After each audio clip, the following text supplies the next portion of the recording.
Hello and welcome to the first in a series of conversations that I'll be having with the people behind the scenes and who will also be present at Space for Inspiration 2026, which this year is going to take place in Copenhagen, Denmark for the very first time.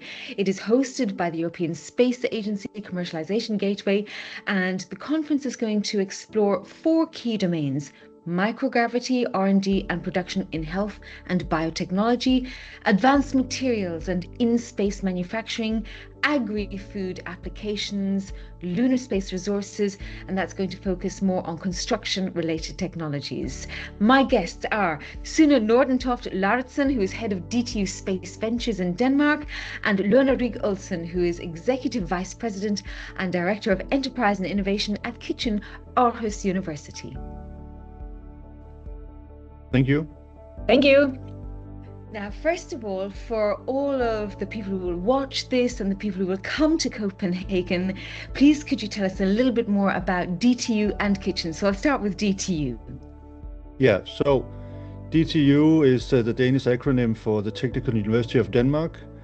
And DTU is home to the two ESA Innovation and Entrepreneurship Centers in Denmark. One is called the ESA Business Incubation Center, and the other is called the ESA Technology Broker. And what we basically do is that we help Danish companies, if it's startups or SMEs, we help them capture the commercial opportunities in space by helping them with financial support, technical support, and also business development support.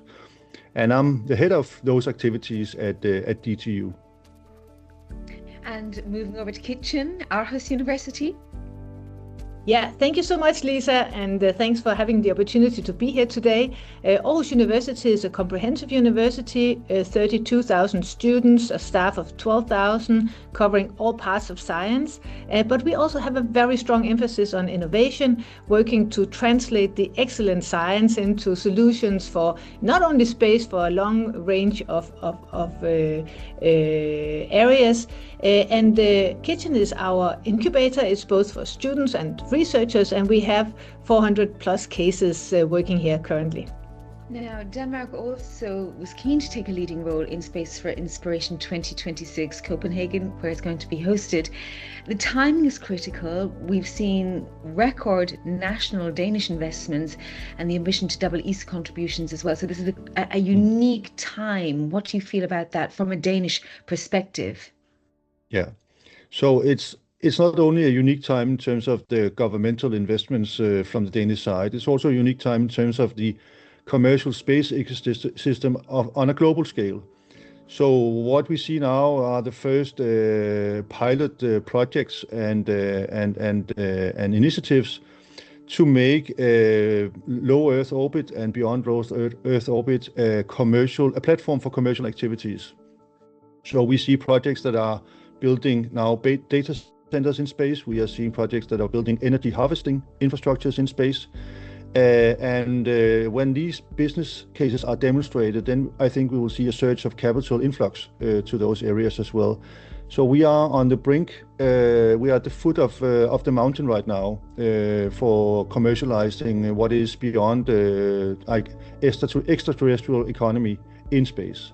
So that's a case of good timing, increased governmental investments, and also increased commercial opportunities. And so, Lone, you are in Kitchen. It's an innovation epicenter where you've got the research coming together and you see the development of new ideas. How many ideas involve the concept of the space economy? Well, actually, I see a lot of ideas that has the opportunity to be utilized in the space economy, and where the space economy can be a driver and be a way for new inventions that could be used in many different areas to see, okay, this is exciting. This is actually a place where we could use our invention and make a real difference, and also have the opportunity to have a living lab, an opportunity to test out various activities. We could could be looking into advanced material. We have a company, Danish Graphene, that has been a part of space missions. We have innovations within life science, sleep in orbit. We have lunar construction, space architects, food innovation that could be utilized. But what I maybe find even more exciting is that space is an opportunity to create a vision of what can be done with excellent science and excellent innovation in a way that's just a little bit bigger than anything else we're working with. And I think space has the opportunity to spark the imagination of people, not only at university, not only at our innovation hub, but also beyond. And I think it's really important that we have these missions that can create a new understanding of why is research important and why is innovation important and how can we contribute. And as a small country, I mean, Denmark is a very small country. We can sometimes have this understanding that what can we do and are we really able to do something in this very big area? And I think these missions has the opportunity to give us the confidence to say, well, we can actually make a difference and space can make a difference for us. So I find that the most valuable part of this mission. I think a conference entitled Space for Inspiration, not everybody knows who is welcome to this conference. So let's just lay it out. Both of you are dealing with universities, you're dealing with entrepreneurs, startup ideas and innovation. But as you have both said, there are so many different industries that can use space, the facilities of space, in ways they may not have thought about. So who is welcome to come to this conference? Yeah, so in terms of stakeholders, I think what we are looking for here and who could be interested and engaged by this conference are not only already established commercial providers, but also researchers interested in working within this area and providing the new ideas for the commercialization initiatives of the future. And then we also want to inspire the next generation of researchers and/or corporate employees. So we will invite a number of students for getting inspired, as the conference theme says, getting inspired for participating and taking part in commercial space exploration. So finally, of course, we also have a network of entrepreneurs wanting to do something in this domain, and Lone already mentioned a couple of those. So we also want to engage our entrepreneurs in looking for opportunities in commercial space exploration. So it's really an attempt to engage stakeholders across the board and also across domains. We already mentioned the life science. We also mentioned robotics and agtech, but also something that is very fundamental to building stuff, for instance, engineering, civil engineering, but in microgravity and in low gravity on the moon. So, and this is part of an exercise that we've been working on for some time now to open the eyes of non-space sectors to the opportunities in space, which can both be a commercial opportunity in itself, of course, but it can also be a feedback loop for developing technologies that can be applied in terrestrial sectors. And that's what we've been working on, and we are inviting a broad range of stakeholders across sectors for this conference.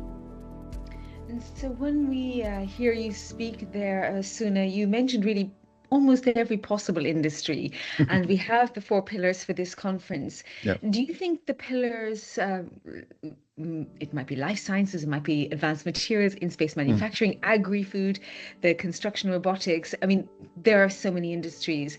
Are they speaking to each other, or is this another reason why conferences are quite good, because you get to mix with other people from different industries and you get to think, oh, that's a good idea, and then the interdisciplinary nature can work together? Yeah, I think, of course, conference is a good venue for networking and getting to know people across sectors, non-space as well as space sectors. I think in the first instance, what we are trying to do is to open the eyes of non-space sectors to see space as a platform technology, just like AI, for instance, is a platform technology. Space is an enabler for commercial activities and also something on which you can build different kinds of apps on, really. for different purposes. So telling the narrative of space as a platform, final frontier platform technology, I think that's the first instance we're trying to convey. And then secondly, of course, getting also like facilitating networking and getting people to connect is also, of course, important. But this is basically about mindset. It's about conveying a narrative about space as a commercial domain. And that's the kind of the first success criterion for us. But it's also an invitation to anybody from a VC fund or such like to attend the conference, because again, the title is Space for Inspiration, but really what that means is it's an invite to so many different industries. And really, from what I've heard and what I've observed over the years, almost any industry could work in the space economy. Thank you both so much for your time, for giving us inspiration for the work that you do when it comes to space innovation, helping all of those seedling ideas grow and flourish and then scale up. And that's really what we're about at this conference. So we welcome all of you, really. As you heard from this conversation, the conversation is so widespread that almost any industry could have a place in the space economy, which is being built, and it's being rethought and redeveloped and reshaped through this conversation in Europe. So we really welcome you. So please come along to Copenhagen the very start of September, before you have to launch into studies or work mode, just at the very end of the summer holidays. Just tick on a little few days in Copenhagen and we'll all be there, and we'll welcome you with conversation and good food and good microbrewery drinks, by the sounds of it, Lone. Thank you all very much for your time. Thank you. Thank you. Thank you.